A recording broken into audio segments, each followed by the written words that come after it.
Assalamu alaikum wa rahmatullahi wa barakatuh. Il y a des moments dans l'histoire où le silence paraît plus lourd que le son, quand le monde ralentit, comme s'il retenait son souffle avant quelque chose d'invisible. Et dans ce calme, un murmure voyage à travers le temps, un murmure né bien avant nous, avertissant d'une heure qui viendrait, où toute lumière s'éteindrait et où seule la vérité subsisterait. Chaque prophète ayant foulé cette terre a parlé de cette heure. Ils l'ont appelée de plusieurs noms, le jour du jugement, la trompette finale, le moment où les montagnes s'effondreront comme de la poussière. Ils ont averti, ils ont pleuré, ils ont prié, et l'humanité a écouté un instant, puis a oublié. Les siècles ont passé. Des empires se sont levés et sont tombés. De nouvelles langues, de nouveaux drapeaux, de nouveaux dieux. Pourtant, sous tout ce vacarme, la même prophétie demeurait, attendant son heure fixée. Mais le dernier des prophètes, Muhammad, n'a pas seulement parlé de la fin. Il en a révélé l'ordre, le rythme, la séquence cachée. Il a dit à ses compagnons non seulement que l'heure viendrait, mais comment elle se déroulerait, étape par étape, signe après signe, jusqu'à ce que ce qui était invisible se dresse devant chaque regard humain. Et si tu écoutes attentivement, tu peux encore sentir cette séquence se mouvoir autour de nous, doucement, régulièrement, sans pause. Elle ne commence pas par de grandes guerres ni par des étoiles tombantes. Elle commence par de petites choses, des changements si subtils que nous les remarquons à peine, un mensonge qui semble inoffensif, une trahison qui devient habitude, un cœur qui oublie de prier. Un à un, ces moments s'accumulent comme des gouttes de pluie avant la tempête. Il fut un temps où l'honnêteté était la base de chaque foyer, où la vérité guidait la langue et la modestie façonnait l'âme. Aujourd'hui, le mensonge se déguise en vérité et l'arrogance défile fièrement dans les rues. Les gens poursuivaient la richesse comme si elle devait durer plus longtemps que le ciel au-dessus d'eux. Les anciens sont tournés en dérision, les savants réduits au silence, et le péché est devenu divertissement. Et pourtant, l'horloge continue de tourner, invisible, imperturbable, inarrêtable. Le monde avant l'heure n'est pas un monde de feu, c'est un monde d'oubli. C'est un monde où l'homme croit maîtriser le temps, mais où le temps le conduit tranquillement vers son dernier chapitre. Chaque injustice, chaque trahison, chaque goutte de sang innocent, tout résonne vers un seul moment, l'heure qui fut promise. Mais dans ces jours qui s'assombrissent, il existe encore une lumière pour le croyant, la lumière du savoir, du rappel, de la foi qui refuse de mourir même lorsque le monde alentour brûle de tromperie. Et c'est cela que nous devons comprendre. Les signes n'ont jamais été envoyés pour nous effrayer, mais pour nous réveiller.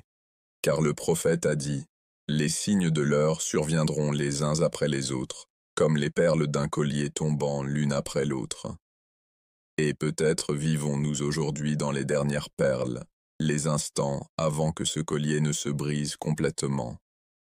Ce soir, nous voyagerons à travers cette séquence, des plus petits murmures de corruption, jusqu'aux plus grands signes qui feront trembler la terre elle-même. Nous marcherons à travers le temps, la prophétie, le script caché du destin écrit par celui qui n'oublie jamais. Le ciel n'a pas encore parlé, mais bientôt, il le fera. Et quand il le fera, chaque âme saura que l'heure est plus proche qu'elle ne l'avait jamais imaginé. La nuit à Médine était calme, une paix si profonde que même le vent glissait doucement entre les palmiers. Les étoiles pendaient en bas, scintillant comme des lampes d'argent dans le ciel sombre, et les compagnons étaient assis en cercle autour du messager d'Allah. Il y avait quelque chose dans cette nuit, une lourdeur dans l'air, comme si les cieux eux-mêmes attendaient d'écouter. Le prophète les regarda avec des yeux emplis de miséricorde et de vérité. Son visage était serein, mais ses paroles cette nuit-là allaient changer à jamais leur vision du monde. Il parla doucement, mais chaque syllabe portait le poids de l'éternité. Il dit « L'heure ne viendra pas avant que… » Et le silence tomba sur l'assemblée. Personne n'osa bouger. Le feu entre eux vacilla comme s'il s'inclinait devant ses paroles. Les compagnons se penchèrent, le cœur tremblant. Pour eux, l'avenir était un mystère enveloppé de peur et de foi. Ils avaient vu des miracles, ils avaient vu la révélation descendre, mais maintenant ils entendaient parler de la fin, non pas des nations ou des rois, mais du monde lui-même. Le prophète commença à parler des signes, non dans la confusion, mais avec une clarté parfaite, comme s'il décrivait un voyage déjà écrit dans le temps. Il parla de la perte de la confiance, des gens rivalisant dans la construction de hauts bâtiments, du savoir qui serait retiré, des troubles, fitna, se propageant comme le feu dans l'herbe sèche. Abu Huraira, dit plus tard. Le prophète nous parla de tant de signes de l'heure que j'en ai retenu certains et oublié d'autres. Imagine cela, tant de prophéties, l'une après l'autre, chacune un fil du tissu du destin. Les compagnons écoutaient, non par curiosité, mais par crainte révérencieuse. Certains pleuraient doucement, d'autres restaient immobiles, figés par le poids de ce qu'ils entendaient. Ils étaient la première génération à entendre la séquence de la fin, directement des lèvres du dernier messager. À cet instant, le temps sembla se plier.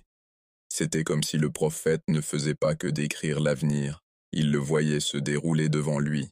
Il parla de la tromperie qui se répandrait, des gens qui diraient la vérité mais cacheraient le mensonge dans leur cœur, de la richesse devenant si abondante que plus personne n'accepterait l'aumône.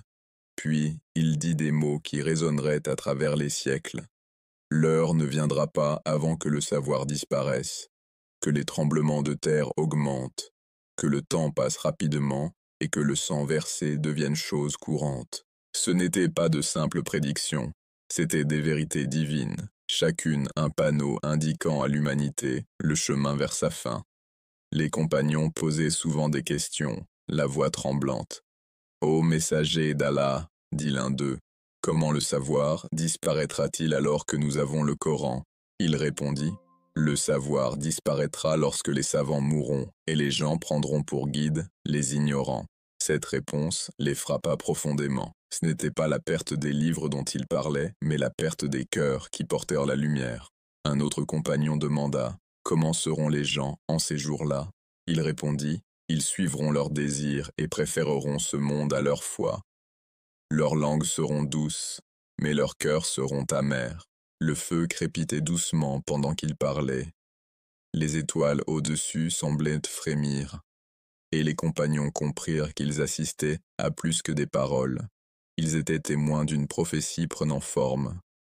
Le prophète continua, décrivant des scènes qui semblaient impossibles à l'époque, et pourtant, aujourd'hui, nous les voyons de nos propres yeux. Il dit, « Parmi les signes, il y aura que les bergers de chameaux noirs rivaliseront dans la construction de hauts bâtiments. » Les compagnons se regardèrent, perplexes. Comment les pauvres Arabes, simples habitants du désert, pourraient-ils un jour construire des tours plus hautes que les montagnes? Et pourtant, 14 siècles plus tard, leurs descendants élevèrent des gratte-ciels qui touchent les nuages. Il dit, « Les femmes seront si nombreuses que 50 d'entre elles dépendront d'un seul homme. » Il ne pouvait imaginer un monde pareil, mais nous le voyons maintenant, guerre, corruption et décadence morale façonnant des sociétés où l'équilibre est perdu. Il dit, « L'esclave enfantera sa maîtresse. » Une prophétie que les savants ont expliquée comme la rupture de la structure familiale, où le respect entre les générations disparaîtrait et où les enfants domineront leurs parents avec désobéissance et orgueil. Chaque signe qu'il évoqua portait plusieurs dimensions, sociales, morales, spirituelles, et en écoutant, les compagnons comprirent quelque chose de profond. Ce n'étaient pas des événements lointains, c'étaient des schémas, des modèles pouvant apparaître à toute époque, s'empilant les uns sur les autres jusqu'à ce que la vérité finale se révèle. Alors que la nuit s'approfondissait, le prophète leva les mains et dit, « Ô ma communauté, je ne crains pas la pauvreté pour vous. Je crains que le monde ne vous ouvre ses trésors et que vous rivalisiez pour l'obtenir comme ceux avant vous l'ont fait, et qu'il vous détruise comme il les a détruits. » Les compagnons baissèrent la tête, les larmes brillant dans la lumière du feu. Ils avaient vu le messager d'Allah dans les batailles, dans la prière, dans la miséricorde. Mais ce soir-là, ils le virent en avertisseur, peignant le tableau d'un monde qui oublierait un jour son Créateur. Quand il cessa de parler, le silence n'était pas simplement l'absence de son, c'était le son de la réalisation, le poids du savoir que la chronologie de la fin avait déjà commencé. Un compagnon murmura, « Ô messager d'Allah, verrons-nous ces signes ?» Il répondit, « Peut-être pas tous, mais ceux qui viendront après vous les verront, et bénis seront ceux qui s'accrocheront à leur foi lorsque le monde autour d'eux s'effondrera. » L'assemblée se termina, mais l'écho de cette nuit ne s'éteignit jamais. Ceux qui étaient en présent portèrent ces paroles dans leur cœur, les transmettant à leurs élèves, puis à leurs enfants, et ainsi de suite, jusqu'à ce qu'elles nous parviennent. Et nous voilà, vivant dans les pages de cette prophétie, marchant à travers les mêmes signes que le prophète décrivit sous les étoiles de Médine. Ce qu'il révéla n'était pas une suite d'événements aléatoires. C'étaient des étapes d'une séquence divine, une chaîne commencée il y a longtemps et qui continue jusqu'à l'heure finale, quand la terre elle-même se rendra. Ce qu'il décrivit n'était pas simplement la fin, c'était le voyage qui y mène. Cela n'a pas commencé par le feu, ni par des tremblements de terre. Cela a commencé doucement, comme une ombre s'étendant sur la lumière. Le prophète Muhammad avait parlé de ces jours, les jours où les cœurs se durciraient et où la vérité deviendrait étrangère. Et pourtant, lorsqu'ils commencèrent, ils étaient si petits, si ordinaires, que personne ne remarqua le changement. Les premiers signes n'étaient pas des tempêtes ni des guerres, c'étaient des changements à l'intérieur des gens. Le cœur, autrefois doux et rempli de rappels, devint agité. La langue, autrefois utilisée pour la vérité, apprit à se tordre. Un homme pouvait mentir et sourire, et un autre trahir, puis dormir paisiblement la nuit. Ce n'étaient pas de grandes catastrophes, mais les graines de celles-ci. Il dit, « Quand l'honnêteté sera perdue, attendez l'heure. » Et un compagnon demanda, « Comment l'honnêteté sera-t-elle perdue, ô messager d'Allah ?» Il répondit, « Lorsque l'autorité sera confiée à ceux qui n'en sont pas dignes, alors attendez l'heure. » Le monde avant l'heure ne s'effondrera pas soudainement, il pourrira lentement. Un dirigeant à la fois, une injustice après l'autre, jusqu'à ce que la tromperie devienne normale. Au début, les gens reconnaissaient encore le mensonge. Ils en parlaient à voix basse, se plaignaient de la corruption et rêvaient de jours meilleurs. Mais le temps a une façon d'adoucir même le péché. Ce qui était autrefois condamné devint toléré. Ce qui était honteux devint à la mode. Et bientôt, les lignes entre le bien et le mal se brouillèrent irrémédiablement. L'honnêteté disparut, non parce que la vérité s'évanouit, mais parce que les cœurs cessèrent de s'en soucier. Les gens commencèrent à parler uniquement pour leur propre intérêt. Les mots devinrent une monnaie, échangée contre la gloire, la richesse ou le pouvoir. Et ainsi, le monde entra dans son commencement silencieux. Le prophète dit un jour, « Il viendra sur les gens des années de tromperie, où le menteur sera cru et le véridique sera démenti, où le traître sera digne de confiance, et le digne de confiance sera vu comme traître. » Et si tu regardes autour de toi aujourd'hui, ne vois-tu pas ce monde prendre forme? La nouvelle et la vérité ne vivent plus au même endroit.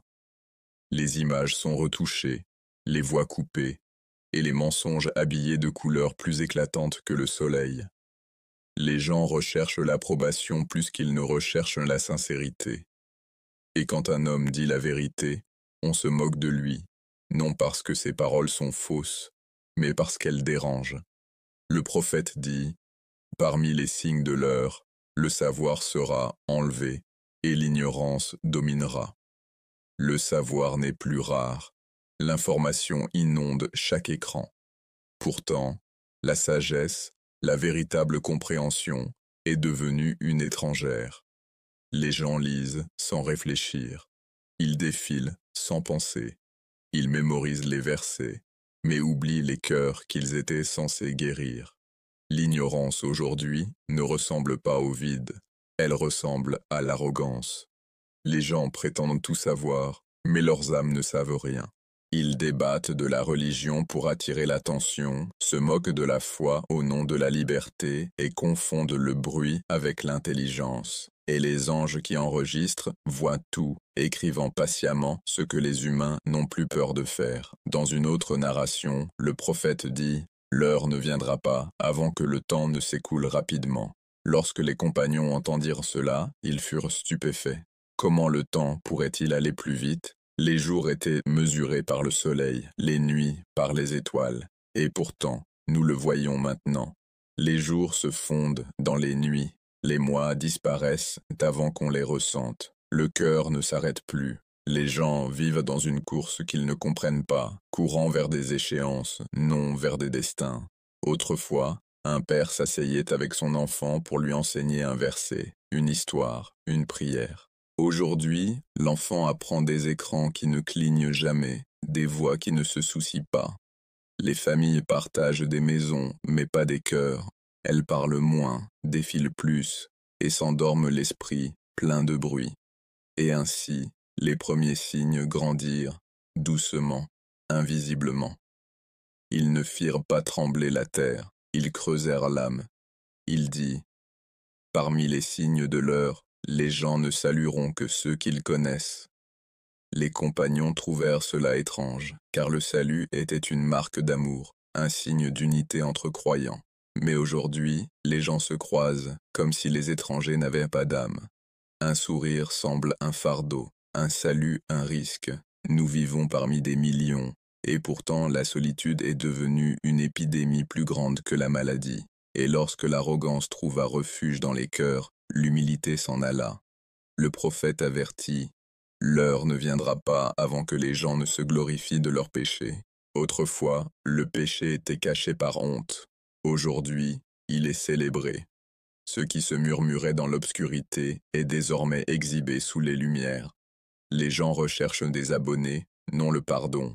Ils cherchent les applaudissements, non le repentir. Et pourtant, leur cœur demeure vide, plein de bruit, mais dépourvu de paix. Puis vint la richesse. Cette épreuve scintillante qui a perdu plus d'âme que la faim ne l'a jamais fait. Le prophète dit, « L'heure ne viendra pas avant que la richesse ne devienne abondante, et qu'un homme se désole non parce qu'il est pauvre, mais parce qu'il ne trouve personne pour accepter son aumône. » Et en effet, la richesse devint abondante, mais les bénédictions disparurent. Les gens mangent plus, mais la satisfaction s'éteint. Ils achètent le confort, mais dorment dans l'anxiété. Ils vivent dans de hautes maisons, mais leur cœur reste petit. Les richesses du monde ont multiplié, mais sa miséricorde s'est fanée. Lorsque le prophète parla de l'avenir, il dit « Vous rivaliserez dans la construction de hauts bâtiments. » Les compagnons se regardèrent, perplexes. À leur époque, les maisons étaient faites de boue et de feuilles de palmier. Mais ils voyaient au-delà d'eux, ils voyaient un temps où l'humanité lèverait les mains vers le ciel, non pour adorer, mais par orgueil. Et nous voici, dans un monde où les tours percent les nuages, chaque ville rivalisant pour atteindre plus haut que la précédente. Le verre et l'acier brillent sous le soleil, mais sous eux, les cœurs sont vides et les rues remplies d'oubliés. Les paroles du prophète ont pris vie. Les bergers du désert sont devenus les architectes du ciel. Et bien que nous construisions toujours plus haut, nos âmes sombrent toujours plus bas. Les signes étaient destinés à nous rappeler, non à nous émerveiller. Mais aujourd'hui, ils passent sous nos yeux comme des scènes de film, fascinantes, mais oubliées dès que l'écran s'éteint. Les premiers signes ne secouèrent pas la terre, ils changèrent le cœur. Et lorsque le cœur changea, tout le reste suivit. La maison, le marché, la ville, tout commença à refléter ce vide intérieur. L'amour devint une transaction, et la bonté, une stratégie. Le prophète a dit un jour, « Viendra un temps où s'accrocher à sa religion sera comme tenir un charbon ardent.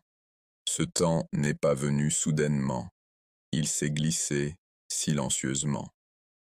Il est arrivé lorsque les gens ont commencé à choisir le confort plutôt que la conviction, lorsque la foi est devenue un sujet de discussion et non un mode de vie.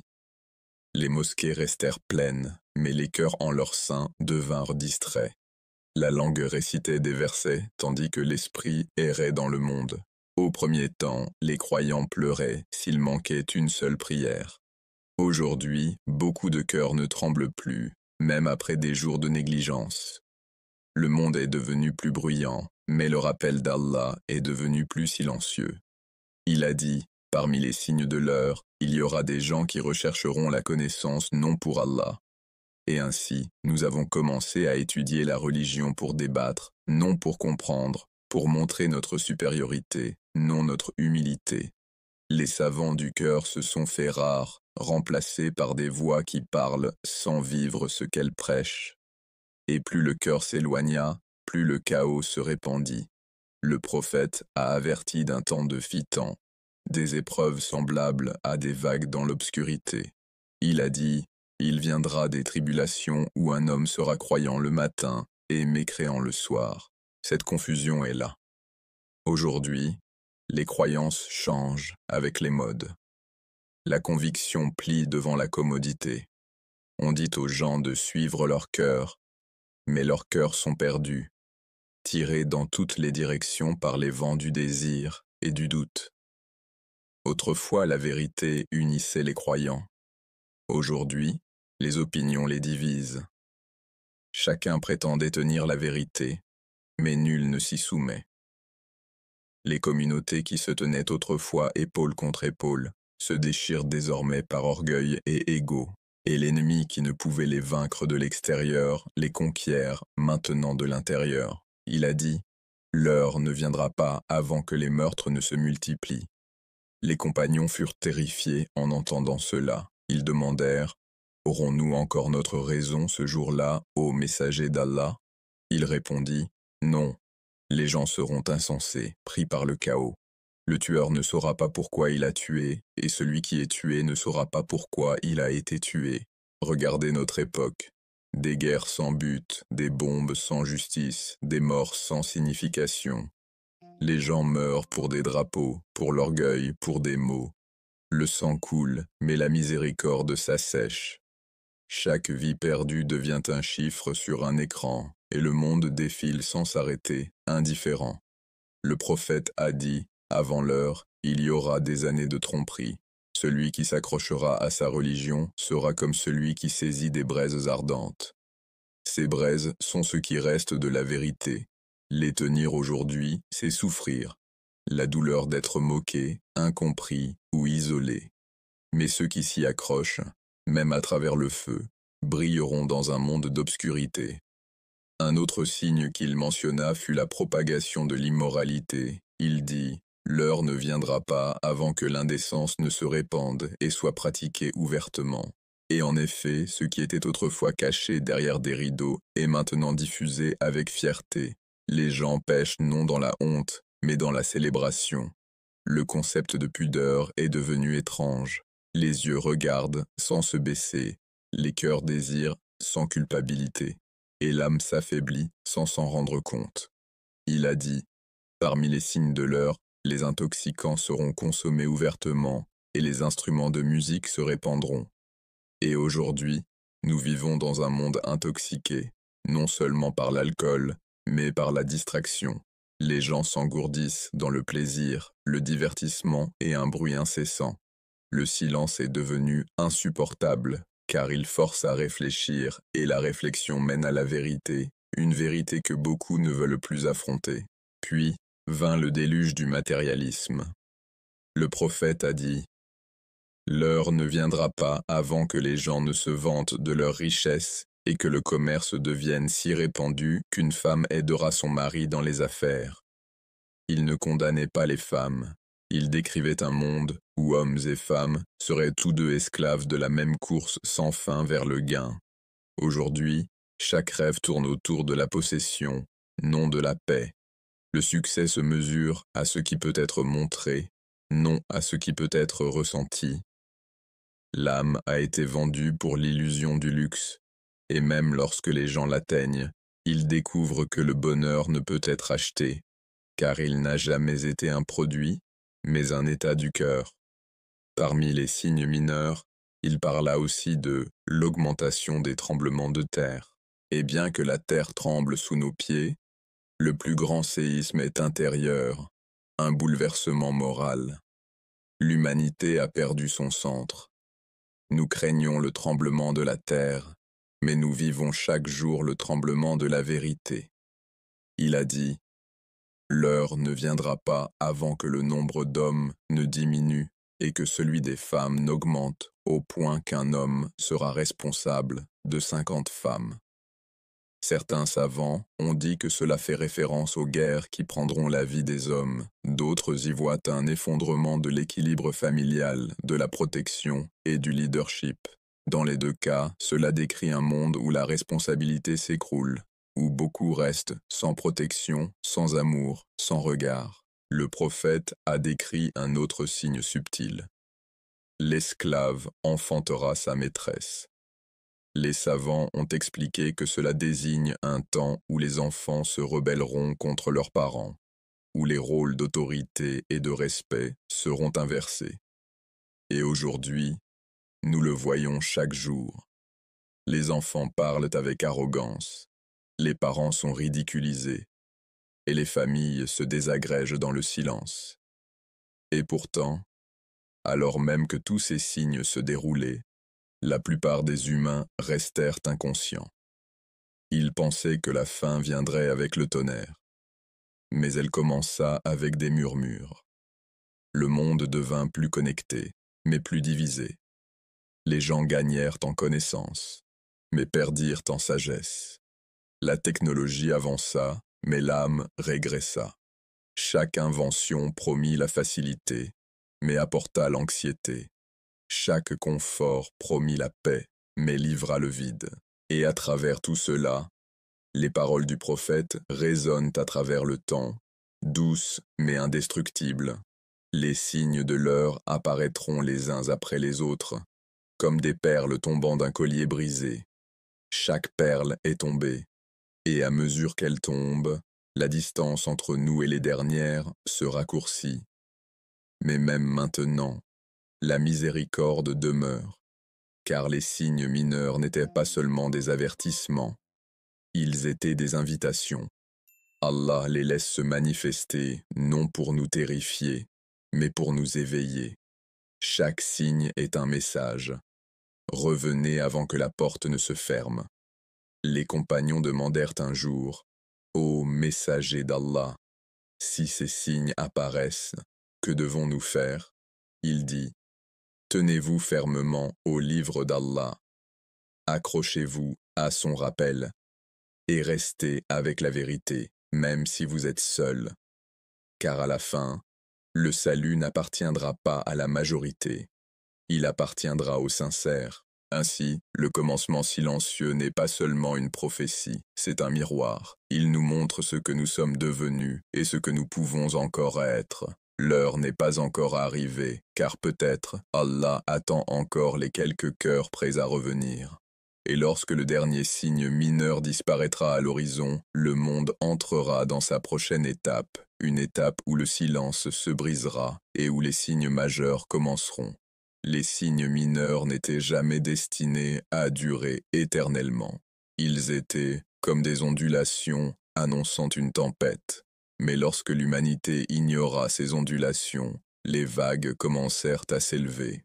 Le prophète Muhammad a dit, « L'heure ne viendra pas avant que le plus fortuné des hommes ne soit le pervers. » Et en effet, vint un temps où les pieux furent moqués et les corrompus enviés, où les mensonges bâtirent des palais, tandis que la vérité demeurait sans abri dans les rues.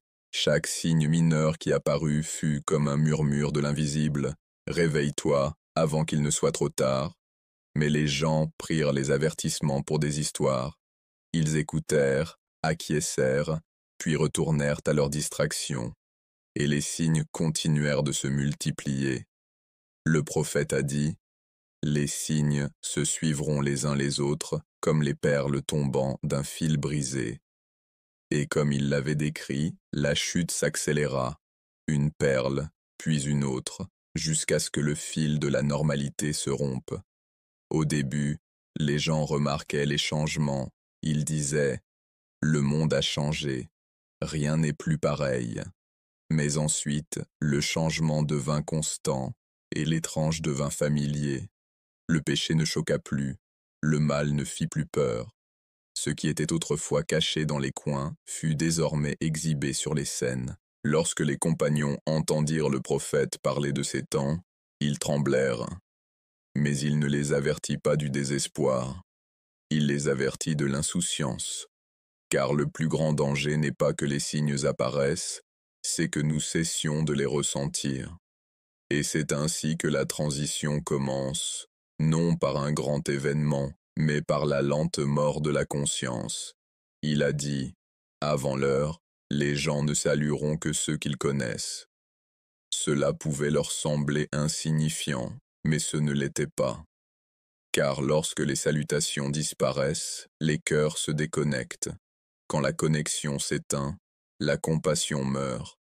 Et quand la compassion meurt, l'injustice grandit. Signe après signe, l'humanité dériva de son centre. Les gens commencèrent à adorer leurs désirs plutôt que leur créateur. Ils habillèrent le péché du langage de la liberté. Ils appelèrent l'arrogance confiance et la cupidité ambition. Et le monde acclama sa propre corruption.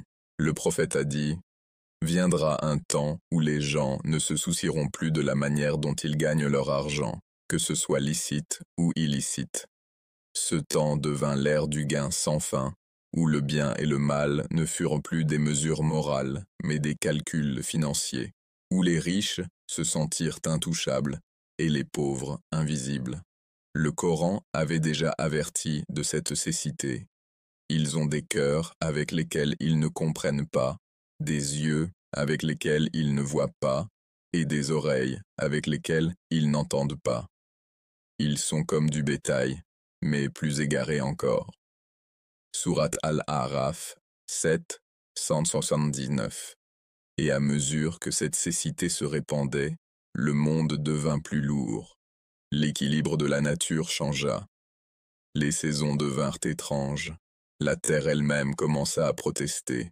Le prophète a dit, « L'heure ne viendra pas avant que les tremblements de terre ne se multiplient. » Les gens les virent sur leurs écrans, comptèrent les morts, puis passèrent à autre chose. Mais la terre envoyait un message. « J'ai été créé pour servir, non pour porter vos péchés. » Lorsque la corruption remplit la terre et la mer, le Coran dit, « La corruption est apparue sur la terre et sur la mer à cause de ce que les mains des hommes ont acquis, afin qu'Allah leur fasse goûter une partie de ce qu'ils ont fait. Peut-être reviendront-ils. » Sourate Ar-Rum 30, 41. Pourtant, peu revinrent. Au lieu de cela, l'humanité s'éloigna encore davantage du rappel. L'orgueil devint un signe d'honneur. La rébellion devint une mode. Et l'appel à la vérité, autrefois source de paix, devint quelque chose que l'on se moque ou que l'on craint. Lorsque le prophète a dit « L'islam a commencé comme quelque chose d'étrange, et il redeviendra étrange, alors bonne nouvelle aux étrangers », il décrivait précisément ce moment, un temps où croire deviendrait une forme de rébellion. Les gens diront « Tu es trop strict » à celui qui refuse de pécher. Ils riront de celui qui baisse le regard. Ils qualifieront les purs de dépassés et les impurs de progressistes. Le monde inversa ses valeurs, et les quelques-uns qui se rappelaient encore la lumière commencèrent à se sentir comme des exilés dans leur propre époque. Et lorsque l'étrange devint normal et que le normal devint étrange, les portes de l'invisible commencèrent à trembler. Le prophète a dit, « Parmi les signes de l'heure, la connaissance sera enlevée et l'ignorance prévaudra. » Mais la connaissance ne disparut pas des livres, elle disparut des cœurs. Les gens avaient accès à tous les textes, à tous les versets, à toutes les explications, mais vivaient comme s'ils n'avaient rien appris. La sagesse fut noyée sous le flot de l'information. Les anciennes générations disaient « Nous lisions pour purifier nos âmes. » Aujourd'hui, les gens lisent pour prouver aux autres qu'ils ont tort. Le Coran devint un outil de dispute plutôt qu'une lumière de guidance. Et dans cette arrogance, quelque chose de sacré fut perdu. Le prophète a dit, « Lorsque vous cesserez d'ordonner le bien et d'interdire le mal, vous attirerez sur vous le châtiment d'Allah. » Cet avertissement ne concernait pas la violence ou la loi, il concernait le silence. Car lorsque les gens cessent de parler pour la vérité, ils commencent à vivre contre elle. Le mal ne triomphe pas parce qu'il est fort, il triomphe parce que le bien s'épuise. Ainsi, le monde continua d'avancer, plus vite, plus fort, plus vide. Le divertissement remplaça la réflexion, la moquerie remplaça la révérence. Le cœur devint insensible. Quand la vérité devient étrange et que le mensonge devient normal, c'est alors que la porte commence à s'ouvrir. Et à mesure que les derniers signes mineurs approchent de leur sommet, l'humanité ne verra pas encore les anges descendre ni les cieux se déchirer. Elle vivra simplement comme si de rien n'était, alors que tout s'effondre autour d'elle. Le prophète l'a décrit clairement, l'heure ne viendra pas avant que les gens ne tirent fierté de leurs péchés et ne maudissent leurs propres ancêtres. C'est le monde où le rire cache le vide et la célébration cache la culpabilité, où la gloire remplace le but, et où ceux qui dirigent les nations se moquent du Dieu même qui leur a donné la vie. Et puis, au milieu de tout ce chaos, le silence tombera. Car chaque ère d'arrogance se termine par une pause venue des cieux. Le prophète a dit, « Lorsque Dieu veut envoyer son châtiment, il retire la miséricorde des cœurs des gens. » Nous vivons une époque où la miséricorde est devenue rare. Nous défilons devant la douleur. Nous enregistrons la tragédie avant de la secourir. La compassion est devenue un contenu. Et cela, c'est le dernier avertissement avant le grand basculement.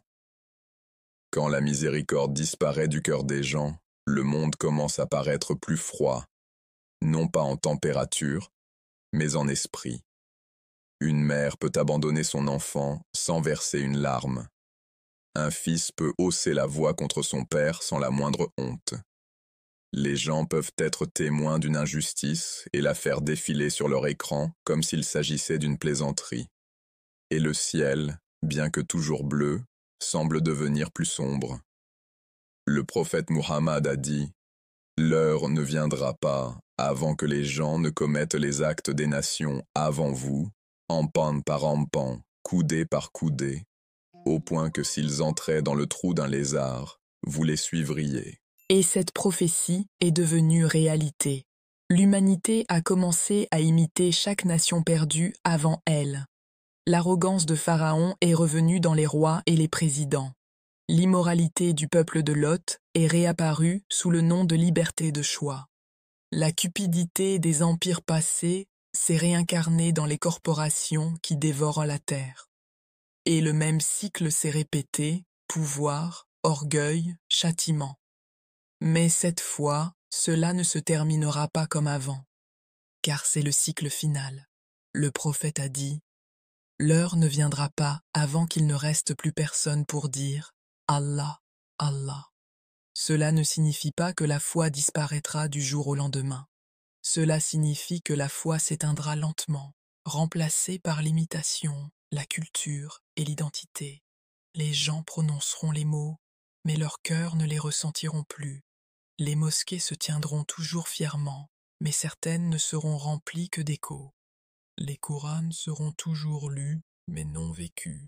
La religion restera dans le discours, pas dans l'action. C'est le sommet de l'insouciance, lorsque la vérité reste visible, mais perd tout son sens. Et lorsque cela se produit, le tissu du monde commence à se déchirer. Le prophète a décrit une époque où les fitans viendront comme les morceaux d'une nuit sombre, les uns après les autres. Ce ne sont pas seulement des guerres ou des catastrophes, ce sont les effondrements moraux qui ébranlent l'équilibre invisible du monde. Chaque époque a connu sa part de corruption, mais il restait toujours un noyau de sincérité. Lorsque ce noyau s'affaiblit enfin, L'heure commence à se rapprocher. Le Coran décrit cette étape en un seul verset terrifiant. Et lorsque la parole tombera sur eux, nous ferons sortir pour eux de la terre une bête qui leur parlera, car les gens ne croyaient pas avec certitude en nos signes. Sourate An-Naml 27-82. Les savants ont dit que ce verset fait référence à un moment où l'invisible commencera à se manifester, lorsque la ligne entre le monde visible et le monde invisible s'effacera. Cette créature, connue sous le nom de Dabat al-Ard, apparaîtra comme un signe que la patience divine a pris fin. Mais avant que cela n'arrive, la scène doit être préparée. Un monde noyé dans le péché, sourd à la vérité, aveugle aux avertissements. Les gens poursuivront le divertissement jusqu'à oublier la mort. Ils construiront des tours jusqu'aux nuages, tandis que les pauvres dormiront à leur ombre. Ils se moqueront des savants et suivront les influenceurs. Ils redéfiniront la moralité jusqu'à ce qu'il ne reste plus rien de sacré. Le prophète a dit, « L'heure ne viendra pas avant que les plus méchants des gens ne restent en vie. Et à mesure que la bonté s'éteindra, la corruption n'aura plus besoin de se cacher. Le mal se vêtira de lumière, et ceux qui lui résisteront seront qualifiés de rétrogrades, d'intolérants ou d'extrémistes. À cette époque, chaque signe mineur semblera ordinaire. Les gens diront, cela s'est toujours produit. Mais ce qu'ils ne verront pas, c'est que tous les signes se produisent ensemble, s'accélérant comme les derniers souffles avant la mort. Et pourtant, au milieu de toute cette obscurité, quelques cœurs brilleront encore. Ils sentiront le monde se refermer, mais ils ne lâcheront pas prise. Ce sont les étrangers dont le prophète a parlé. Ceux qui restent fidèles quand la foi est moquée, qui se souviennent d'Allah quand tout le monde l'oublie, qui pleurent quand les autres rient. Ils ne seront pas nombreux, mais leur sincérité sera assez lourde pour retarder la fin, car Allah ne détruit pas une nation tant qu'il reste des cœurs qui recherchent le pardon. Mais ce délai ne durera pas éternellement. Le prophète a dit, « L'heure ne viendra pas avant que les gens ne rivalisent dans la construction de hauts bâtiments. » Il a aussi dit, « L'esclave enfantera sa maîtresse. » Ces deux signes se sont déjà accomplis, l'ascension de l'arrogance et la chute de l'obéissance. Chaque signe qui apparaît nous rapproche du suivant. Et bientôt, le monde atteindra un point où les signes mineurs ne seront plus mineurs. Quand la corruption deviendra la loi, quand le mensonge deviendra protégé, quand l'appel à la vérité deviendra un crime, alors le voile s'amincira. Alors le ciel changera. L'air semblera différent. L'invisible commencera à se rapprocher du visible. Et un jour, sans avertissement, un événement se produira qu'aucun écran ne pourra capturer. Un son résonnera, non pas depuis la terre, mais à travers elle.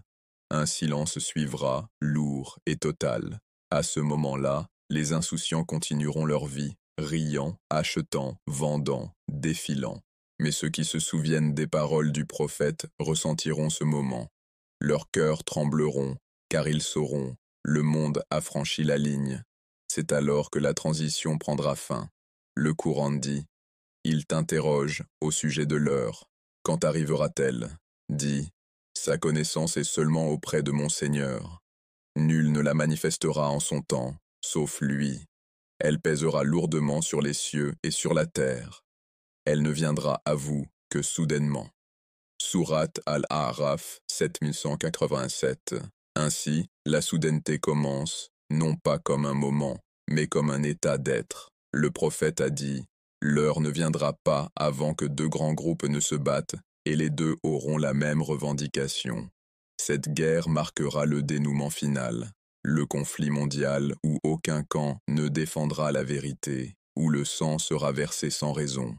Et dans son sillage, le monde implorera la paix, mais la paix ne répondra plus. La civilisation commencera à se fracturer. La technologie n'apportera plus la facilité mais la confusion. Les systèmes bâtis par l'orgueil se retourneront contre leur créateur. Les gens chercheront le contrôle et ne le trouveront pas. Ils invoqueront tout, sauf Allah, et tout les abandonnera. Et alors, le silence s'approfondira. Le monde se tiendra au bord de la prophétie, attendant le premier tremblement qui fendra le voile entre ce monde et l'autre. Le prophète a dit: l'heure ne viendra pas avant que le soleil ne se lève à l'ouest. Lorsqu'il se lèvera, chaque âme croira. Mais ce sera le moment où la foi ne profitera plus à personne.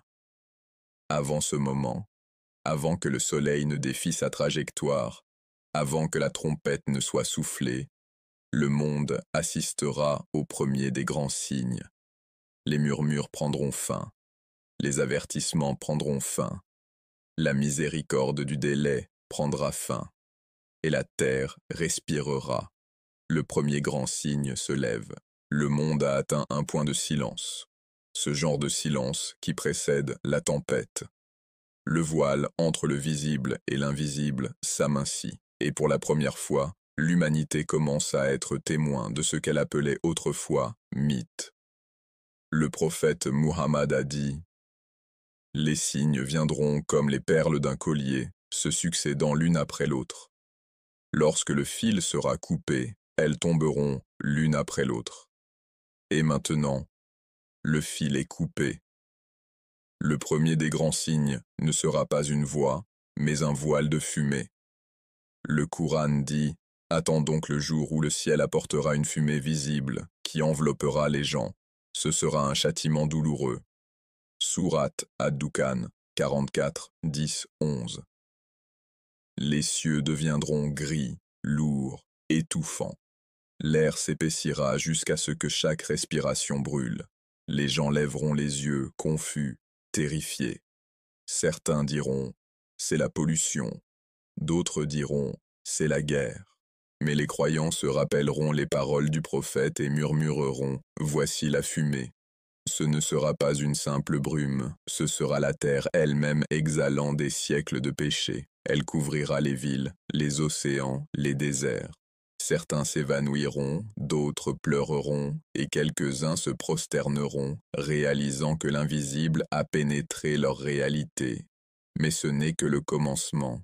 Quand la fumée disparaîtra, le monde respirera un faux soulagement pour se retrouver face à l'être le plus trompeur jamais créé, le Dajjal. Il n'apparaîtra pas comme un monstre, mais comme un homme charismatique, intelligent, séduisant. Il parlera de paix, tout en semant la corruption. Il promettra le paradis tout en menant à l'enfer. Le prophète a dit: il n'y a jamais eu d'épreuve plus grande pour l'humanité que celle du Dajjal.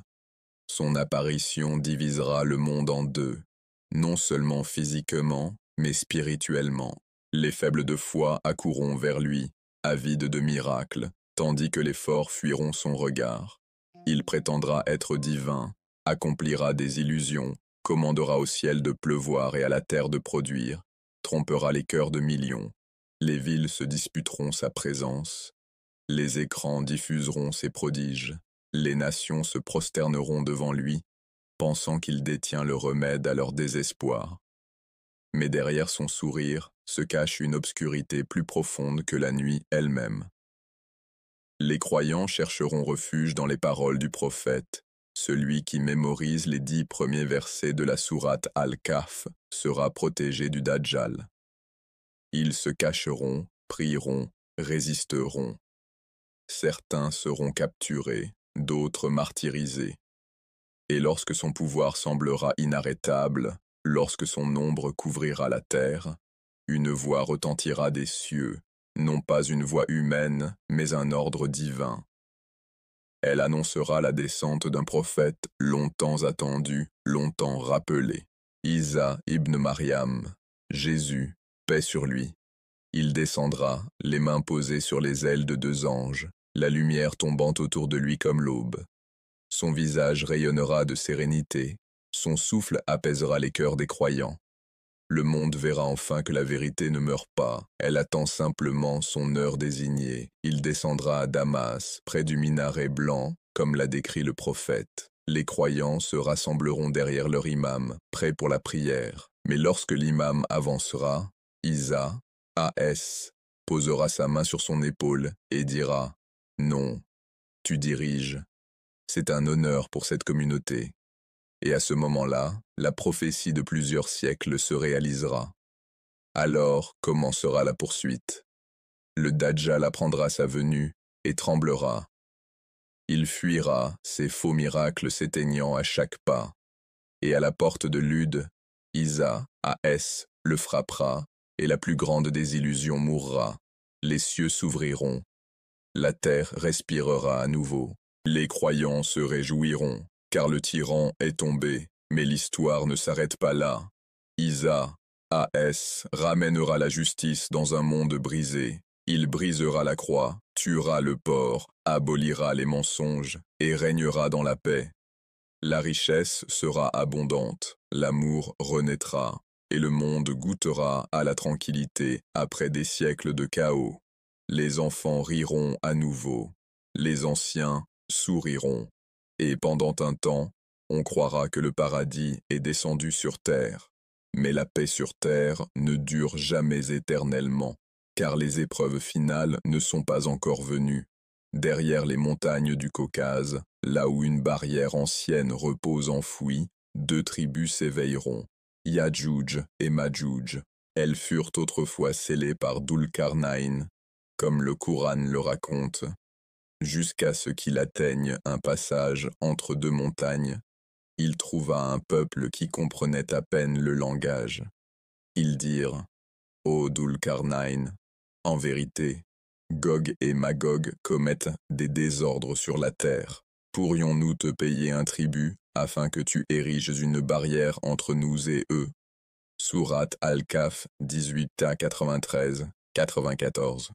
Et Dulkarnain construisit une barrière de fer et de cuivre si solide qu'aucune force ne pouvait la briser. Mais le prophète a dit qu'un jour, ils creuseront à travers elle, et lorsqu'Allah le voudra, la barrière s'effondrera. Ce jour viendra. La barrière se fendra. De son ouverture jaillira une armée comme nulle autre, innombrable, sauvage, incontrôlable. Ils boiront les eaux de la terre jusqu'à les assécher, dévoreront toute vie sur leur passage et se répandront sur les terres comme des nuées de destruction. Même Isa, AS et les croyants se retireront dans les montagnes, priant pour un soulagement. Le monde tremblera sous leur chaos. Les villes brûleront, les rivières disparaîtront, et les cris des opprimés s'élèveront jusqu'aux cieux. Puis, par l'ordre d'Allah, ils périront tous en un instant, frappés par une peste qui laissera la terre à nouveau silencieuse. Pendant 7 ans, le monde brûlera leurs armes comme combustible. L'odeur de leur corps remplira l'air jusqu'à ce qu'Allah envoie des oiseaux pour les emporter, purifiant à nouveau la terre. Et alors, pour un temps, la terre retrouvera son calme.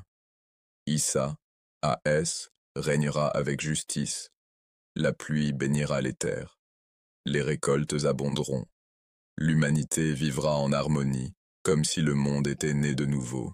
Mais lentement, au fil des générations, l'insouciance reviendra. Les gens oublieront les horreurs qu'ils ont vécues. La foi s'affaiblira à nouveau, et les péchés se glisseront dans les cœurs. Alors apparaîtra le signe suivant. Le soleil se lèvera à l'ouest. Les lois de la création s'inverseront. L'aube surgira du mauvais horizon. L'humanité restera figée, pétrifiée. Elle comprendra qu'il est trop tard. Le prophète a dit « Lorsque le soleil se lèvera à l'ouest, toute âme croira, mais ce sera le moment où la foi ne profitera plus à personne.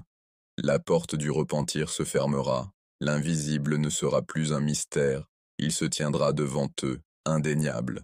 Mais la miséricorde qui attendait autrefois ceux qui croyaient sans voir ne sera plus ouverte, et peu après, un autre être émergera, la bête de la terre. Elle surgira du sol, son corps différent de tout ce que les yeux humains ont jamais vu. Certains disent mi-bête, mi-miracle. Sa voix tonnera, marquant les gens selon leur foi. Le Coran dit « Et quand la parole tombera sur eux, nous ferons sortir pour eux de la terre une bête qui leur parlera. car les gens ne croyaient pas avec certitude en nos signes. Sourate An-Naml 27-82. La bête dira la vérité qu'aucun homme n'a osé prononcer. Elle marchera parmi les foules, déclarant qui croyait et qui se moquait, et nul ne pourra se cacher. Après cela, les chapitres finaux se dérouleront rapidement. Les cieux changeront. La terre tremblera. Les montagnes s'effondreront. Le Coran dit, quand la terre sera secouée par son dernier tremblement et qu'elle fera sortir ses fardeaux, l'homme dira, qu'a-t-elle? Sourate Az-Zalzala 99, 1, 3. Et alors, le dernier signe avant la trompette, un feu.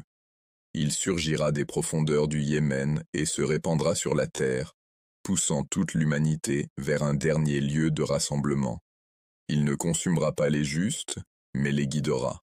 Il ne détruira pas immédiatement, mais conduira le monde à sa fin. Et lorsque tous seront rassemblés, les vivants, les tremblants, les désespérés, l'ange portera la trompette à ses lèvres. Le prophète a dit, « Comment pourrais-je être en paix alors que celui chargé de souffler dans la trompette l'a déjà portée à sa bouche, écoutant attentivement, attendant le commandement de souffler. Puis, par l'ordre d'Allah, il soufflera. Le son transpercera l'univers. Les montagnes s'envoleront comme de la laine. Les océans s'enflammeront. Les cieux se fendiront. Chaque âme tombera, sans vie, tandis que le monde retournera au silence, le silence qui existait avant le commencement de la création.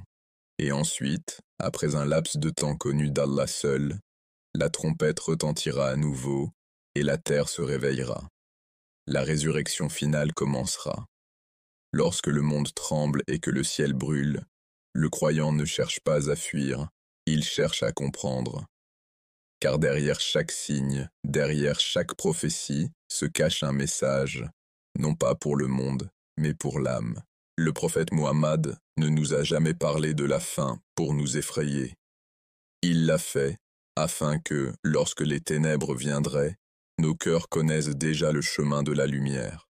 Il a averti non pas pour semer le désespoir, mais pour éveiller les insouciants, pour rappeler à chaque génération que la vie n'est pas une demeure, c'est une épreuve, un voyage vers l'éternité. Les signes de l'heure ne sont pas des histoires de destruction, ce sont des miroirs reflétant ce que l'humanité est devenue.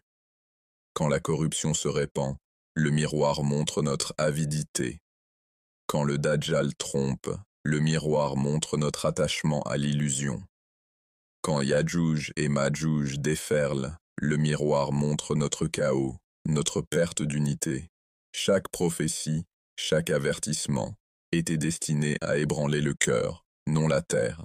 Et pourtant, l'humanité craint souvent la mauvaise chose. Nous craignons l'effondrement du monde, mais pas celui de notre foi. Nous redoutons le tremblement des montagnes, mais pas celui de notre moralité. Mais Allah dit dans le Coran, « Et nous vous éprouverons certes par un peu de peur, de faim, de diminution de biens, de personnes et de fruits, et fait la bonne annonce aux endurants qui disent, quand un malheur les atteint, certes nous appartenons à Allah, et c'est à lui que nous retournerons. » Sourate Al-Baqarah 2, 155-156. Chaque épreuve est un rappel, non de la faiblesse du monde, mais de la force que le croyant doit acquérir. Il y avait autrefois un homme, un croyant ordinaire, vivant dans les derniers jours du monde. Autour de lui régnait le chaos et la ruine.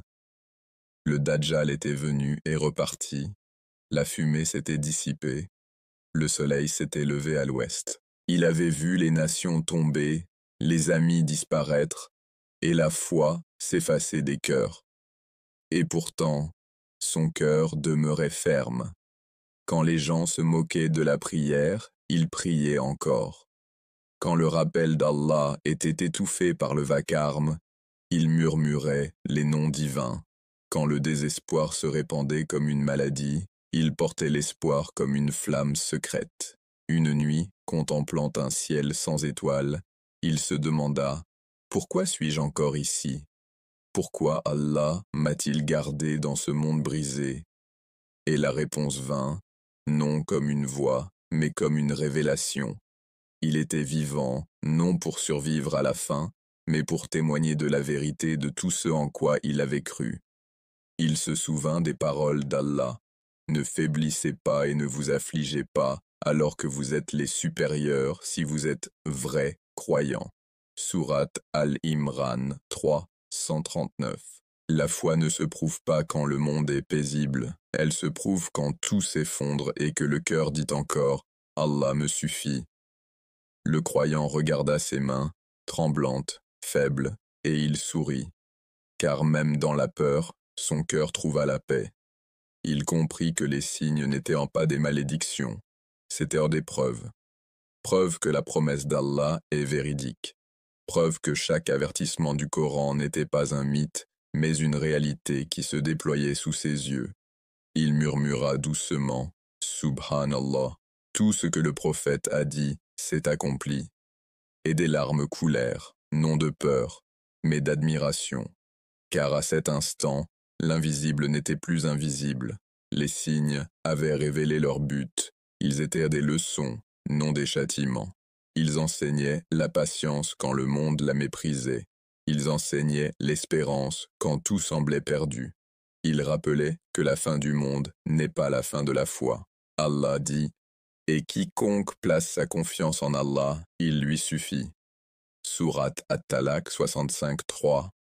Même dans l'heure la plus sombre, le croyant sait que la lumière ne vient pas du soleil ni de la lune, mais de celui qui les a créés. Quand les nations s'écroulent, quand les illusions meurent, quand le vacarme du monde s'éteint, il ne reste qu'une chose, le rappel. Le cœur qui se souvient d'Allah ne tombe jamais vraiment, car il est déjà ancré dans l'éternité.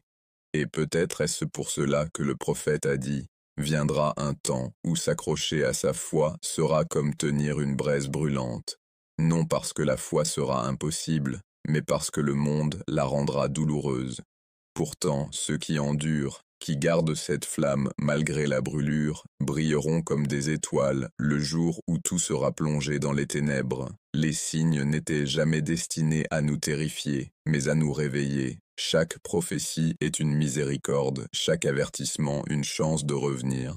Et pour le croyant qui comprend cela, même la fin du monde devient un commencement, le moment où la foi devient vision. Tandis que le croyant se tenait dans le silence d'un monde ayant oublié son Créateur, il comprit que le plus grand miracle n'était pas de survivre à la destruction, mais de survivre au doute. Car chaque signe qui est venu n'était pas seulement un avertissement au monde, mais une épreuve pour le cœur. La fumée éprouva la patience, le Dajjal éprouva la vérité, Yadjouj et Madjouj éprouvèrent l'unité. Et le soleil se levant à l'ouest éprouva le repentir. Chacun était un miroir, montrant à l'humanité non ce qui se passait dehors, mais ce qui mourait en elle. Il se souvint de ceux qui poursuivaient les signes comme on poursuit les nouvelles, cherchant la sensation, la prédiction, mais jamais la réflexion. Personne ne se demandait « Que signifie cela pour mon âme ?» Il pensa au prophète, pleurant pour son Oumma, non à cause de la destruction, mais à cause des cœurs qui oublieraient Allah bien avant qu'elle n'arrive. Le Coran dit « Et quiconque se détourne de mon rappel mènera certes une vie étroite, et nous le ressusciterons aveugle au jour de la résurrection. » Sourate Taha 20, 124. Le croyant comprit. La vraie cécité n'a jamais été celle des yeux, mais celle du cœur. Il regarda les ruines des cités autrefois fières et dit « Ce n'est pas un châtiment, c'est la conséquence de l'oubli. » Il pensa à l'humanité qui construisait des tours perçant les nuages, mais oubliait d'élever des prières vers le ciel. Comment le savoir augmentait, mais la sagesse disparaissait. Comment le confort grandissait, mais la gratitude rétrécissait. Les signes étaient le dernier acte de miséricorde d'Allah, des rappels écrits non à l'encre, mais dans la réalité même, car parfois les mots ne suffisent pas. Parfois seuls les événements peuvent réveiller un cœur endormi. Il s'agenouilla sur la poussière, ferma les yeux et se rappela le verset. Rappel donc, si le rappel est utile. Celui qui craint se rappellera, mais le misérable s'en détournera. Sourate Al-A'la 87, 9, 11. Il pensa aux compagnons qui, sous les étoiles de Médine, écoutaient le prophète parler de ces moments, leur visage mêlant crainte et foi. Ils n'entendirent pas ces paroles pour désespérer, mais pour se préparer. Ils purifièrent leur cœur, raffermirent leur foi, et vécurent avec un but. C'était cela, le véritable sens des signes, transformer la peur en préparation, et la préparation en proximité avec Allah. Il leva les yeux vers l'horizon. Le soleil avait disparu, le monde s'assombrissait. Et pourtant, dans cette lumière déclinante, son cœur brillait plus fort que jamais. Il murmura, « Ô Allah, si c'est la fin du monde, fais qu'elle soit le commencement de ma rencontre avec toi. » Il se rappela encore un verset.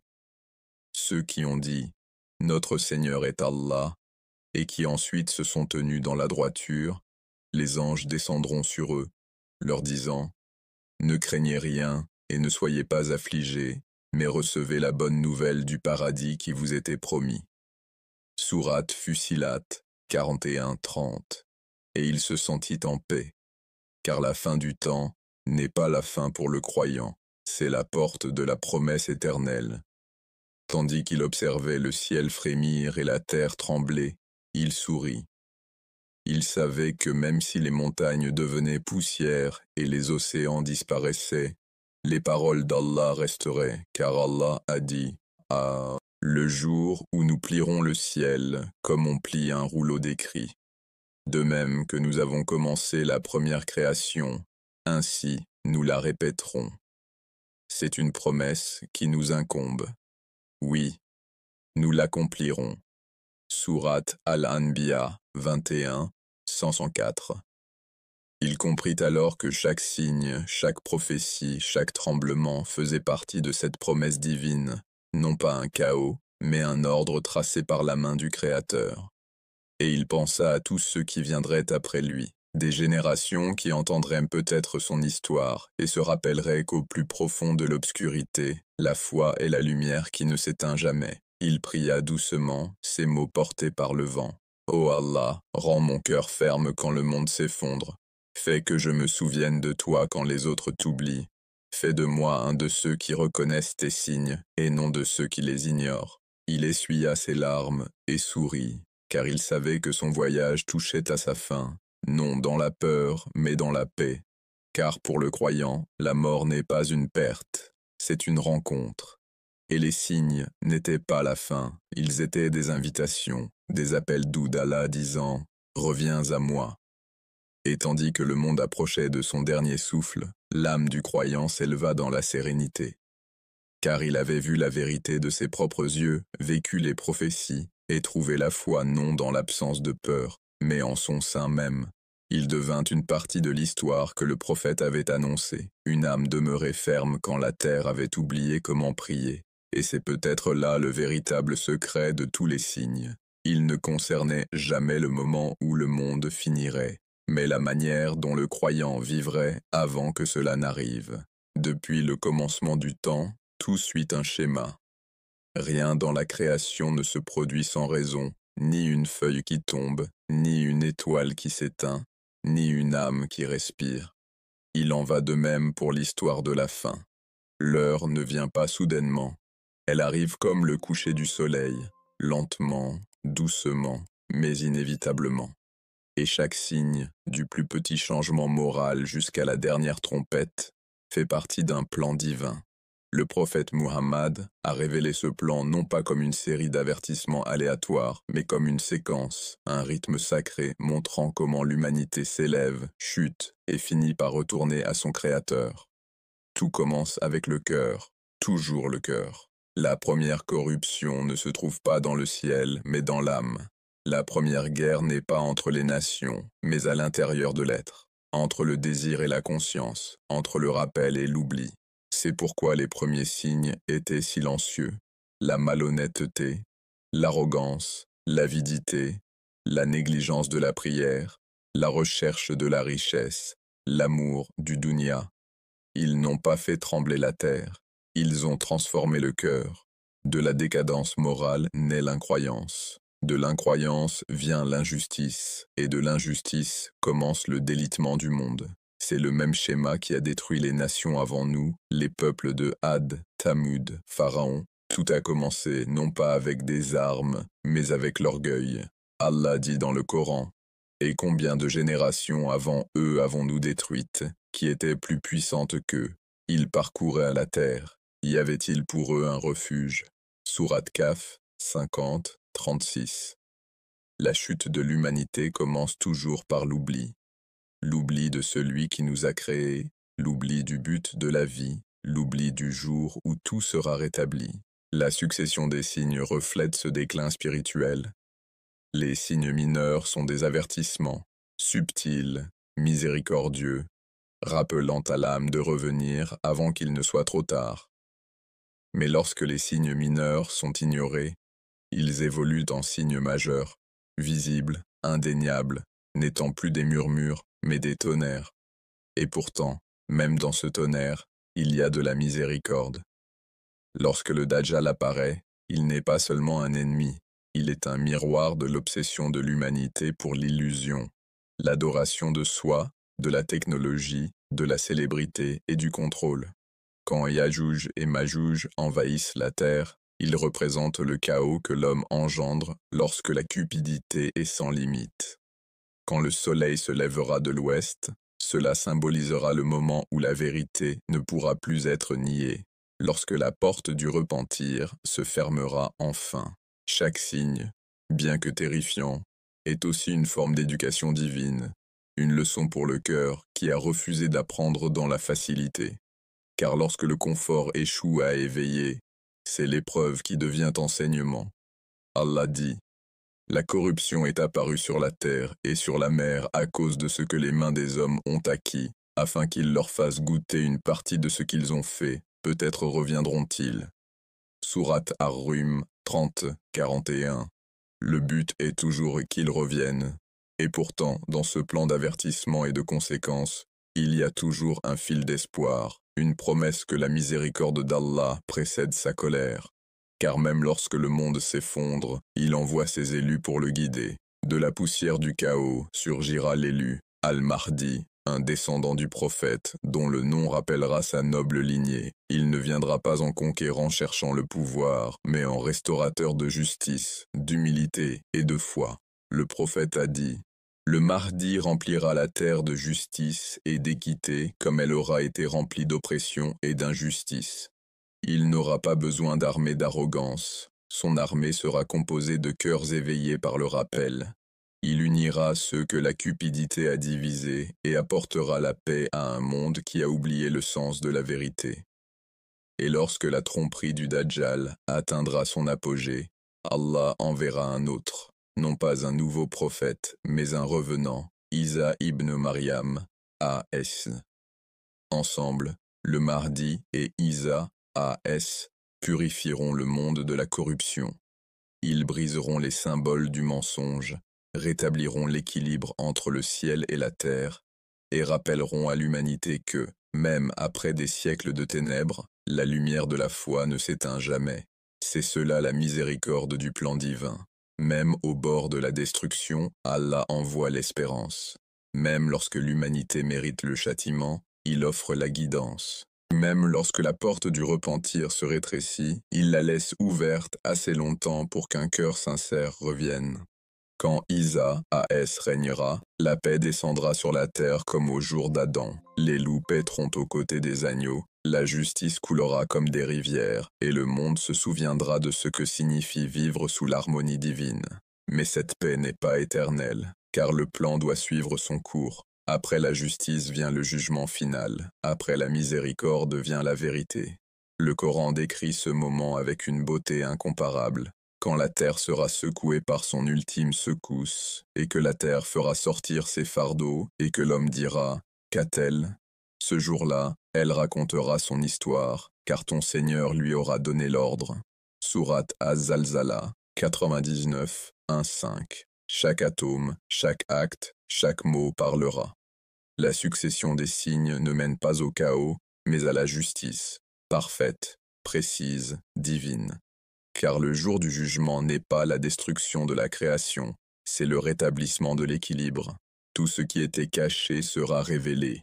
Chaque injustice trouvera sa réponse. Chaque larme versée en secret recevra sa récompense. La séquence a de l'importance car elle enseigne que la justice d'Allah n'est jamais soudaine. Elle est graduelle, patiente, miséricordieuse. Il donne des avertissements avant les conséquences, des opportunités avant la clôture, des rappels avant le jugement. Lorsque les premiers signes sont apparus, la propagation du mensonge, la perte de confiance, la négligence de la prière, l'humanité avait encore une chance. Quand les signes ultérieurs sont venus, le Dajjal, Ya'juj et Ma'juj, le lever du soleil à l'ouest, le repentir est devenu rare, mais la miséricorde subsistait encore. Et lorsque la trompette sonnera enfin, la miséricorde se transformera en majesté. Le temps du choix prendra fin, et celui de la vérité commencera. C'est pourquoi le prophète a dit, « L'homme intelligent est celui qui dompte son âme et œuvre pour ce qui vient après la mort. » Chaque signe, chaque événement, chaque prophétie appelle le croyant à cette sagesse, se préparer à l'inévitable non par peur, mais par foi. Le plan divin n'est pas une histoire de malheur, c'est l'histoire du retour, le voyage de l'insouciance vers le rappel, du chaos vers l'ordre, de la séparation vers la réunion avec l'unique. Ainsi, lorsque la terre tremblera et que le ciel se repliera, le croyant ne paniquera pas, il comprendra. Car il sait que le plan n'est pas contre lui, il est pour lui. C'est le déploiement de la justice divine qui s'achève dans la miséricorde divine. Il se souviendra du verset. Ce jour-là, les hommes sortiront par groupe pour qu'on leur montre leurs œuvres. Quiconque fait un bien, fût-ce du poids d'un atome, le verra. Et quiconque fait un mal, fût-ce du poids d'un atome, le verra. Sourate Az-Zalzala, 99, 6, 8. La succession des signes n'a pas été écrite pour détruire la foi, mais pour la parfaire, pour montrer que, peu importe jusqu'où l'humanité tombe, la promesse d'Allah demeure inébranlable. Les croyants qui persévèrent en ces temps verront de leurs yeux ce que leur cœur avait cru. Ils verront la prophétie s'accomplir, la justice rétablie et la miséricorde triompher de toute ombre. Et lorsque la trompette finale résonnera dans l'univers, ils ne fuiront pas de terreur. Ils se prosterneront en gratitude, car ils sauront, ceci n'est pas la fin de l'histoire, c'est le commencement de l'éternité. Car le plan divin a toujours mené à une seule vérité, que tout commence et se termine avec Allah. Dans le silence qui suit le chaos, il y a toujours un calme, une étrange paix lourde, semblable au souffle avant la tempête. Le monde s'immobilise, comme si la terre elle-même savait ce qui est sur le point d'arriver. C'est le moment avant l'aube finale. Le dernier lever de soleil avant l'heure. Chaque histoire, chaque signe, chaque avertissement a conduit à cela.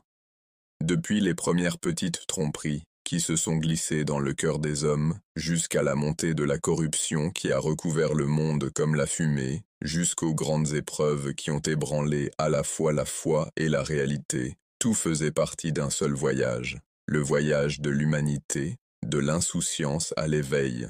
Le prophète Muhammad a dit un jour, « Comment pourrais-je être tranquille alors que l'ange chargé de la trompette l'a déjà porté à ses lèvres, attendant l'ordre ?»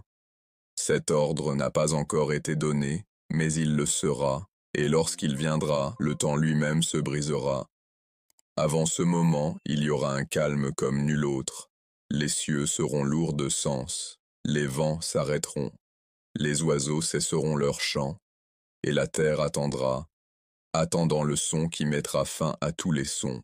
Dans ce silence, chaque âme ressentira quelque chose au plus profond d'elle-même, une certitude, car les signes ne seront plus des rumeurs, ni des versets, ni des leçons du passé. Ils seront réalité. La tromperie du Dajjal sera venue et repartie. Les armées de Yadjouj et Madjouj auront péri. Isa, A.S., aura régné dans la paix et sera parti dans la sérénité. Et le monde, purifié pour un temps, retombera lentement dans l'oubli, jusqu'à ce que l'ordre soit donné. Allah dit dans le Coran, « Et l'on soufflera dans la trompette, et tous ceux qui sont dans les cieux et tous ceux qui sont sur la terre tomberont foudroyés, sauf ceux qu'Allah voudra épargner. Puis, il y sera soufflé de nouveau, et les voilà debout, regardant. » Sourate Az-Zumar 39-68. Ce premier son ne détruira pas seulement, il révélera qui nous étions vraiment, pourquoi nous vivions vraiment, et en quoi nous croyions vraiment. Les rois qui régnaient se tiendront aux côtés des serviteurs qui obéissaient. Les riches qui possédaient la terre se tiendront à côté des pauvres qui ne possédaient que la foi. Les orgueilleux seront abaissés, les oubliés seront honorés, et la vérité, longtemps enfouie sous les mensonges, se lèvera, libre. Lorsque la trompette sonnera enfin, il n'y aura plus de nation, plus de couronne, plus de richesse, plus de bruit, seulement des âmes debout devant leur Créateur. Et à cet instant, chaque cœur comprendra que l'heure ne détruit pas. Elle dévoile, elle dépouille de toute illusion et ne laisse que la vérité. Le croyant se souviendra que ce jour a toujours été promis. Il s'est préparé, non par peur, mais par rappel. Il a pris chaque signe comme un rappel, chaque délai comme une miséricorde, chaque épreuve comme un pas de plus vers son Seigneur. Car la foi n'a jamais consisté à savoir quand viendrait l'heure. Elle consistait à être prêt lorsqu'elle viendrait. Le prophète nous a dit, « L'heure ne viendra pas avant que les meilleurs des gens soient repris par Allah. » Cela signifie que ceux qui resteront seront ceux qui auront perdu le souvenir de lui. Mais le croyant, celui qui a vécu chaque jour comme si c'était le dernier, trouvera la paix même dans la faim. Le ciel se déchirera comme un tissu, les montagnes se désintégreront en poussière, les océans bouilliront et se confondront. Et pourtant, le cœur du croyant murmurera, « Mon Seigneur l'a promis, et la promesse de mon Seigneur est vérité. » Pour lui, la fin n'est pas une fin, c'est la porte de l'éternité. Et pour l'insouciant, ce sera le moment de l'éveil, une prise de conscience trop tardive. Chaque prière manquée, chaque verset ignoré, chaque occasion de se repentir lui reviendra à l'esprit plus vite que la lumière. Ils crieront, « Mon Seigneur, renvoie-moi. Peut-être ferai-je le bien dans ce que j'ai laissé derrière moi. » Mais il leur sera dit, « Non, ce n'est qu'une parole que tu dis. Derrière toi est une barrière jusqu'au jour où ils seront ressuscités. » Sourate Al-Mu'minun 23, 99, 100. Le monde que nous connaissons disparaîtra. Les étoiles s'effondreront. Le trône d'Allah sera porté par 8 anges puissants et les registres de chaque âme seront ouverts. Et dans ce vaste silence après la trompette, le premier son à résonner sera une voix, l'appel des anges, disant « À qui appartient la royauté en ce jour ?» Et il n'y aura aucune réponse, jusqu'à ce qu'Allah lui-même réponde « À Allah, l'unique, le dominateur suprême. » Sourate Ghafir 40, 16. C'est alors que le temps prendra fin, c'est alors que l'éternité commencera. Mais même en imaginant ce moment, il n'y a aucune raison de désespérer, car chaque seconde avant cette aube finale est une chance de revenir, de se repentir, de se préparer. Le but de ces signes n'a jamais été de nous remplir de peur, mais de nous éveiller à la conscience, d'éveiller le cœur avant que le son éveille le monde. La miséricorde d'Allah est immense, sa porte est encore ouverte, sa lumière brille encore pour ceux qui la recherchent, chaque prière murmurée avec sincérité, chaque larme versée dans le repentir, chaque acte accompli pour lui, tout cela construit le pont vers la sécurité lorsque ce jour arrivera. Alors, n'attends pas que les signes deviennent plus forts, n'attends pas que la trompette résonne, car la petite trompette, l'appel de ton âme, a déjà commencé à retentir. Chaque jour qui passe est un pas de plus. Chaque lever de soleil pourrait être le dernier avant l'heure. Et pourtant, pour le croyant, Il n'y a pas de terreur en cela, seulement de la préparation. Car il sait que la vie n'a jamais été faite pour être permanente. Le monde n'a jamais été une demeure, c'était une épreuve. Et la fin n'est pas un châtiment, mais une réunion avec celui qui a écrit chaque chapitre. Quand le ciel se déchirera enfin, le croyant sourira. Quand la trompette résonnera, il se prosternera. Et lorsque toute la création se tiendra dans le silence, il prononcera les mots selon lesquels il a vécu. En vérité, je retourne vers mon Seigneur, qui me rapprochera et me pardonnera. Souviens-toi donc, les signes ne sont pas seulement des prophéties de ce qui viendra, ils sont des rappels de ce que nous devons être avant que cela n'arrive. Ils ne sont pas là pour nous effrayer dans la foi, mais pour nous éveiller au sens. L'heure révélera, elle ne détruira pas, elle n'effacera pas ce que nous étions, elle le mettra en lumière. Et ceux qui ont vécu avec sincérité, humilité et souvenir découvriront que la fin n'est que le commencement. La première aube de l'éternité, illuminée par la lumière de la justice et de la miséricorde d'Allah. Ainsi, tandis que le monde attend sa dernière heure, que chaque cœur prépare la sienne. Car nul ne sait ce qui viendra en premier, la trompette du monde ou la trompette de l'âme. Vis comme si le ciel pouvait s'ouvrir ce soir, prie comme si c'était ta dernière, et aime Allah comme si tu étais sur le point de le rencontrer. Car un jour, tu le rencontreras, lorsque la dernière aube se lèvera, lorsque le temps s'inclinera, et lorsque la vérité se tiendra seule, une seule chose comptera, l'état de ton cœur. Qu'Allah fasse de nos cœurs ceux qui se souviennent avant d'être rappelés et qui reviennent avant d'être appelés. Pour la version complète et les visuels, regarde-la maintenant sur la chaîne.